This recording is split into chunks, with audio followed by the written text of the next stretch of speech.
जंग में लगभग हार की कगार पर पहुंच चुके यूक्रेन को नेटो ने नई संजीवनी दे दी है। यूक्रेन को लॉन्ग रेंज मिसाइलों की नई खेप मिलने जा रही है। ये वो मिसाइलें हैं जिनका इंतजार ज़ेलेंस्की को काफी दिनों से था। यह भी माना जा रहा है कि नेटो से मिलने वाली लॉन्ग रेंज मिसाइलों के नए जखीरे से युद्ध का रुख पलट सकता है। लेकिन दूसरी तरफ पुतिन भी नेटो की किलर मिसाइलों का जवाब देने के लिए भारी और घातक हथियारों को ला रहे हैं। रूस के ये वो विध्वंसक हथियार होंगे जिन पर पुतिन को सबसे ज्यादा भरोसा है।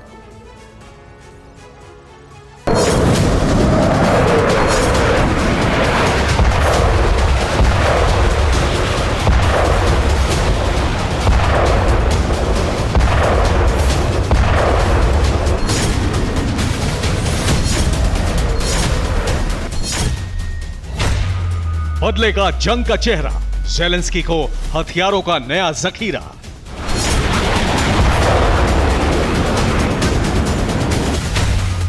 यूक्रेन की बढ़ी एयर पावर, नेटो की मिसाइल बरसाएगी कहर।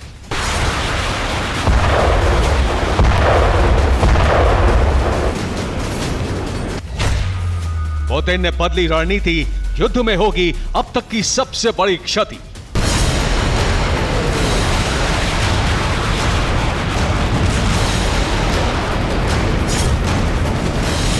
नेटो समिट के आखिरी दिन वो फैसला हुआ जिसने ज़ेलेंस्की को बूस्टर डोज दे दिया। जिस लॉन्ग रेंज मिसाइल की नई खेप की डिमांड ज़ेलेंस्की बहुत दिनों से कर रहे थे, आखिर उनकी वो मुराद नेटो ने पूरी कर दी। यूक्रेन को जल्द ही फ्रांस से स्कैल्प मिसाइलों की नई खेप मिलने जा रही है।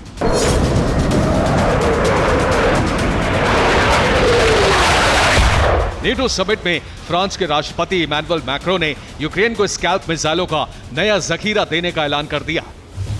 स्कैल्प मिसाइलें यूक्रेन को कब तक मिलेगी, इसका ऐलान फ्रांस ने नहीं किया है, लेकिन यह तय है कि फ्रांस के इस फैसले से लंबी दूरी तक टारगेट करने की यूक्रेन की क्षमता बढ़ जाएगी। यूक्रेन को लॉन्ग रेंज मिसाइल देने के मामले में ब्रिटेन के बाद फ्रांस दूसरा देश बन गया है। यूक्रेन और उसके सहयोगी देश लॉन्ग रेंज मिसाइलें देने के लिए अमेरिका पर लगातार दबाव बनाते रहे हैं। ब्रिटेन ने सबसे पहले यूक्रेन को अपनी घातक मिसाइल स्टॉर्म शैडो की सप्लाई की, जो रूस के खिलाफ अब तक काफी कामयाब रही है।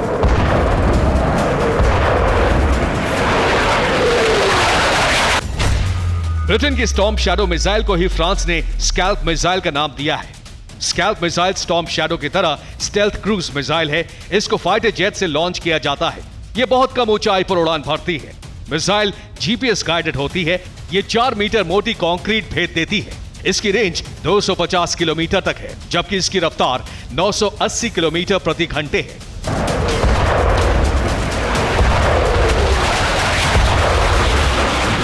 मीडिया रिपोर्ट्स के मुताबिक यूक्रेन अब तक ब्रिटेन की स्टॉर्म शैडो मिसाइल को अपने लिए वरदान मानता रहा है। फ्रांस से स्कैल्प मिसाइल की नई खेप मिलने के बाद ज़ेलेंस्की की उम्मीदें बढ़ गई हैं।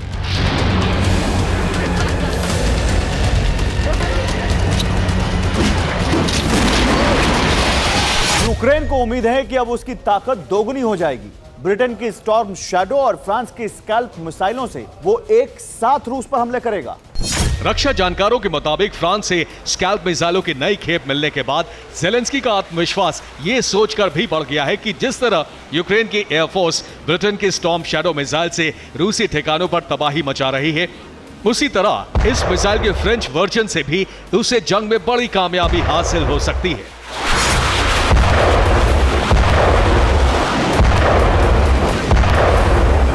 युद्ध रणनीतिकारों का मानना है कि फ्रांस से मिलने वाली स्कैल्प मिसाइलों की नई खेप के दम पर यूक्रेन रूस के अंदरूनी इलाकों में घातक हमला कर सकता है।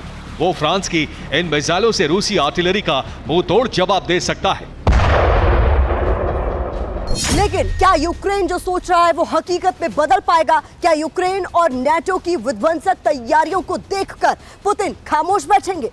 ये सच है कि लॉन्ग रेंज मिसाइलों से रूस को बड़ा नुकसान हो रहा है, लेकिन नेटो समिट में रूस के खिलाफ लिए गए फैसलों को देखकर पुतिन ने भी अपनी रणनीति बदल दी है। मीडिया रिपोर्ट्स के मुताबिक यूक्रेन को तबाह करने के लिए मॉस्को अपने भारी और अचूक हथियारों को जंग के मैदान में बड़ी तादाद में लाने जा रहा है। मॉस्को के इन हथियारों में शामिल है Lancer 3 kamikaze drone, tornado multiple rocket launch system, 2 S7 Pion यानी माल का तोप और Kamov KA-52 alligator attack helicopter.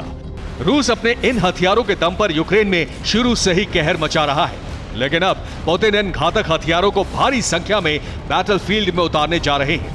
Putin को उम्मीद है कि वो इनके दम पर यूक्रेन को पूरी तरह तबाह कर देंगे। Bureau report, TV9 Bharatvarsh.